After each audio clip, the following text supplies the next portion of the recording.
Hello, in this short video, I want to show you how to use a graphing calculator correctly when it comes to scientific notation.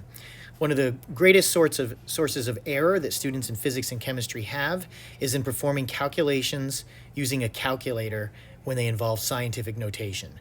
The vast majority of the time, students get the questions incorrect simply because they don't know how to properly use the graphing calculator with scientific notation.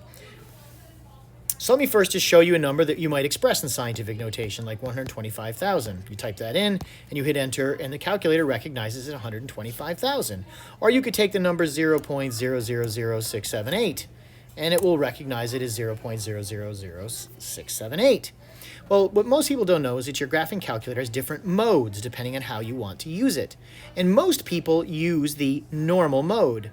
If you press the mode button, right underneath window, you'll see there is normal, scientific, and engineering mode. What we want to in our science calc classes is to use the scientific mode. So we press science, enter, and then we use second quit. So now when we type the number 125,000, you'll see it expresses it as 1.25 E5. Now in calculator and computer language, that E5 means times 10 to the fifth. The graphing calculator and computer spreadsheets don't write out times 10 to the fifth. They just say E5. Similarly, if you see 0.000678 and you press enter, it will recognize that as 6.78 times 10 to the minus 4. But let's suppose now we have this other number, let's say 26 million, and we want to express that, enter it right off the bat that's 2.6 million. So we have 26 million. And of course, if we hit enter, it will express it as 2.6 times 10 to the 7th. But how would I input that into the calculator? Most students think that what you should do and are taught that you should write 26 times 10, and they will use a caret 7. And of course, it recognizes that and it converts it to that. The problem is when you do it that way, the way that most students have been taught, 2.6 times 10 raised to the 7th power, when you perform a calculation in a formula, it will give you the wrong answer. So what is the correct way to do this? The simple correct way to do it is 2.6 second comma, and you notice when you do that an E appears, second comma 7, and it recognizes it as 2.6 E7. Now this can result in all kinds of calculation problems that students would have.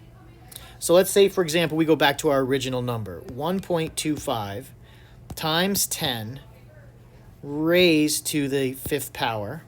I arrow to the side and I divide that by 6.78 times 10 raised to the negative 4 power. It will give us this answer. But if we do this the correct way, which is 1.25 second comma 5 divided by 6.78 second comma negative 4, it gives us a vastly different answer. And the reason that the first answer is incorrect has to do with order of operations. We could spend a lot of time explaining why, in terms of order of operations, that first one won't work. I'm not going to do that here. What I'm just going to tell you is the proper way to enter a number in scientific notation means that the graphing calculator knows that it's a number in scientific notation, and it will do the calculation correctly for you every time.